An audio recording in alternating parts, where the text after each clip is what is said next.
الآن وقت يا إخوان، الله يجزيكم الخير، مو وقت تفرقة.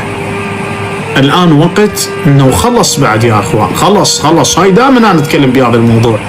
بالله عليكم اتركوا، ثقفوا لمحمد وآل محمد، ثقفوا للدين، ثقفوا للمعتقد، ثقفوا لصاحب الزمان. أنا والله العظيم كنت ما أعرف خطب الجمعة أو صلاة الجمعة، أروح بأي مكان يعني يصير جماعة يوم الجمعة أروح، بس أريد المحاضرة صاحب الزمان ماكو. ما لقيت محاضرة واحد يسولف بالإمام المهدي، يعني تثقيف الدولة الإمام، تثقيف عقائدية للإمام المنتظر ماكو.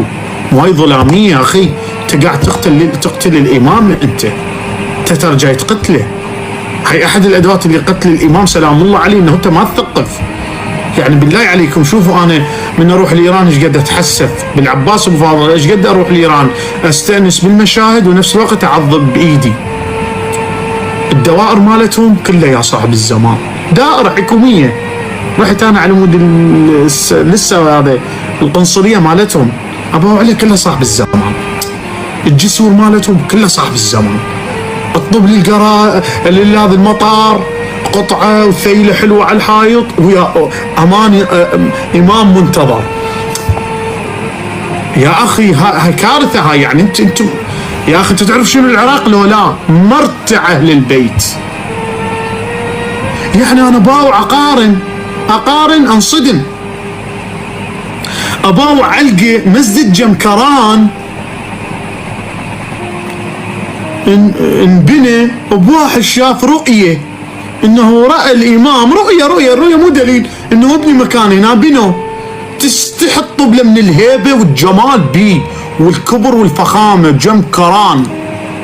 ومسجد الزهرة السهلة، صدق هو مسجد الزهرة والله مو رؤية واحد شاف، لا الإمام يقول بالواقع، يقول مسجد السهلة، يقول بيت الإمام المهدي.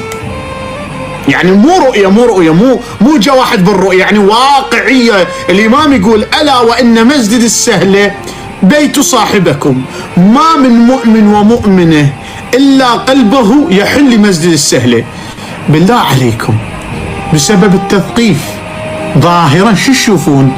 ياهو أكثر شيء لقداسة مسجد السهلة لو جمكران حسب الترويج والإعلام إليه والشهرة الصايرة إليه.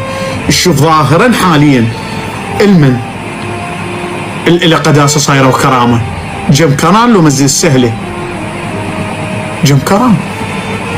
خير دليل الشيعة، كثير من الشيعة يقول ما ندري مسجد السهلة وين صاير، هذا ما يعرفونه وين.